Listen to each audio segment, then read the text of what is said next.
দর্শক, ঢাকায় ফেরা মানুষের খবর জানাতে এই মুহূর্তে কমলাপুর রেল স্টেশন থেকে আমাদের সাথে যুক্ত হচ্ছেন সহকর্মী রমিজ হোসেন এবং কুড়িল বিশ্ব রোড থেকে যুক্ত হচ্ছেন সজল সাইক। শুরুতে আমরা রমিজ হোসেনের কাছে যাব।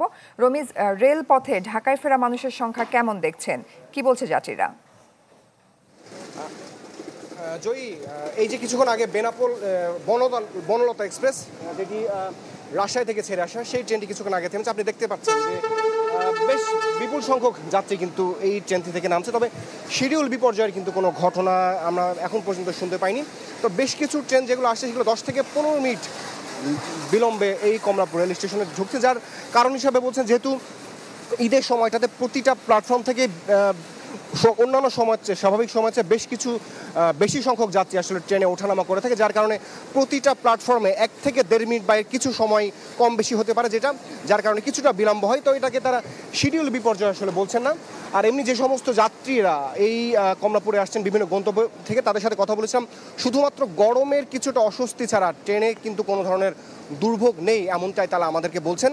আর যারা অনেক আগে থেকেই টিকিট কেটে রেখেছিলেন এবং যাদের সিটটি নির্ধারিত ছিল, তাদের তো কোনো ধরনের কোনো সমস্যা নেই। শুধুমাত্র স্ট্যান্ডিং টিকিট আসলে যারা দাঁড়িয়ে দাঁড়িয়ে এসেছে, শুধুমাত্র তারাই কিছুটা গরমের ভোগান্তিতে তারা পড়েছে। তবে ট্রেনের শিডিউল ঠিক থাকার কারণে তারা আসলে অনেকটা স্বস্তি নিয়েই তারা ফিরতে পারছে ঢাকাতে। আর অনেকে যেহেতু তাড়াতাড়ি আসছে, কারণ হিসেবে তারা আমাদেরকে বলছে যেহেতু এখনও 2 দিন সময় বাকি আছে, একদম শেষ মুহূর্তে অর্থাৎ শুক্রবার এবং শনিবারে অন্যান্য দিনের তুলনায় যাত্রী সংখ্যা কিন্তু বেশ বেশি হবে, যার কারণে তারা কিছুটা সময় নিয়ে আগে আসেন, কিছুটা সময় এখানে বিশ্রাম নিয়ে তারা আবার তাদের নিজ নিজ কর্মক্ষেত্রে প্রবেশ করবেন। তবে আমরা এখানে দেখেছি রেলওয়ে কর্তৃপক্ষ থেকে বারবার আসলে মাইকে অ্যানাউন্স করা হচ্ছে যে যেহেতু করোনা কিছুটা বৃদ্ধি পেয়েছে, সেই কারণে যেন সবাই কিছুটা যতটুকু সম্ভব স্বাস্থ্যবিধি মেনে চলে এবং সবাই যেন মাস্ক ব্যবহার করে, যেটা আসলে আমরা সাধারণ মানুষ যারা যাত্রীরা রয়েছেন তাদের কিন্তু খুব একটা সেটা দেখা যাচ্ছে না। জয়ী। রমিজ, ধন্যবাদ আপনাকে। দর্শক, এবার সড়ক পথের খবর জানতে চলে যাচ্ছে সজল সাইকের কাছে। সজল, রেলপথে তেমন কোনো ভোগান্তির খবর আমরা শুনছিলাম না, তো সড়ক পথের খবর আপনি জানাবেন। আর রাজধানীতে ফেরা মানুষের উপস্থিতি কেমন দেখছেন আজকে?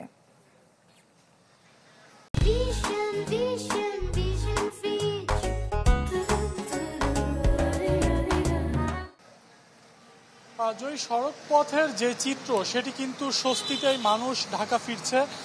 আমরা এখন যে জায়গাটিতে দাঁড়িয়ে আছি এটি হচ্ছে কুড়িল বিশ্ব রোড, অর্থাৎ আপনি জানেন যে আমার যে ঢাকা প্রবেশের যে পথটি এটি মূলত ময়মনসিংহ এবং রাজশাহী, রংপুর বিভিন্ন বিভাগের অর্থাৎ উত্তরবঙ্গের বিভিন্ন বিভাগের মানুষ কিন্তু এই পথ দিয়েই আসে এবং তারা কিন্তু এই যেই রাস্তার মোড়টি রয়েছে এখানে কিন্তু তারা এসে তারা নির্দিষ্ট যে স্থানটি রয়েছে বাস থামার, সেখান থেকে নেমে তারা তাদের নিজ নিজ গন্তব্যে যায়। আমরা যাত্রীদের সাথে কথা বলেছি, যাত্রীরা যেটি বলছে যে আসলে রাস্তায় আসতে তাদের কোনো ধরনের যানজট পোহাতে হয়নি, তারা নির্বিঘ্নেই পৌঁছাতে পেরেছে এবং তারা যেটি বলছে যে প্রচণ্ড রোদ এবং গরমের কারণে একটি অস্বস্তি রয়েছে তাদের মধ্যে। এছাড়া কিন্তু যাত্রীরা যেটি বলছে যে তারা স্বস্তিতেই ঢাকায় ফিরছে।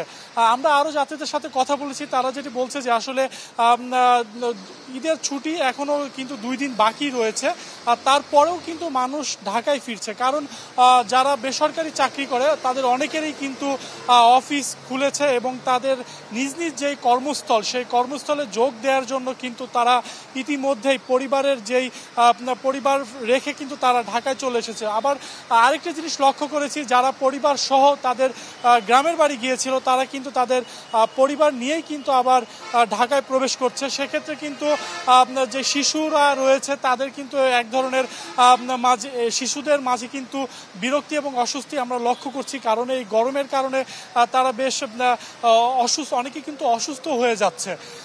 এছাড়া যদি বলি সার্বিক পরিস্থিতি, আসলে রেলপথের চাইতে কিন্তু সড়ক পথের যে চাপ আমরা লক্ষ্য করছি সেই চাপ কিন্তু তুলনামূলক কম। এছাড়া যেটি আমি আগেও বলেছি যে মানুষের ভোগান্তি নেই বললেই চলে, তারা কিন্তু নির্বিঘ্নে ঢাকা পৌঁছাতে পেরেছে।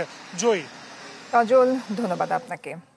দর্শক, রেলপথে এবং সড়ক পথে রাজধানীতে ফেরা মানুষের খবরাখবর জানছিলাম।